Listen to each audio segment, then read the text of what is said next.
Hello friends, मी आहे तन्वी आणि आज मी तुम्हाला सांगणार आहे शेवग्याच्या पानांची भाजी कशी करायची। गावाला प्रत्येकाच्या अंगणात शेवग्याचं झाड हे असतंच। जेव्हा जास्त पाऊस असतो त्यामुळे गावाला भाजी नसते, तेव्हा गावची माणसं शेवग्याच्या झाडाचे फांद्या काढून त्यांच्या पानांची भाजी करतात आणि मुंबईमध्ये ही भाजी 15 ते 20 रुपयाला मिळते। ही भाजी करायला एकदम सोपी आहे। पानं काढून घ्यायची, चिरायची आणि स्वच्छ धुवून त्यांना लसूण, मिरची आणि कांद्याची फोडणी द्यायची।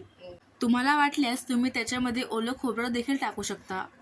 काय काय चणा डाळ किंवा मुगाची डाळ या भाजीमध्ये टाकतात, पण आम्ही भाजी नुसती कांदा, लसूण आणि मिरचीच्या फोडणीसोबतच करतो। आणि गोकुळाष्टमीला ही भाजी कृष्णाची आवडती म्हणून वापरली जाते। गोकुळाष्टमीला या भाजीचा आणि तांदळाच्या भाकरीचा नैवेद्य आवर्जून दाखवतात। तुम्हाला हा व्हिडिओ आवडल्यास या व्हिडिओला लाईक करा, शेअर करा आणि माझ्या चॅनलला नक्की सबस्क्राईब करा। धन्यवाद।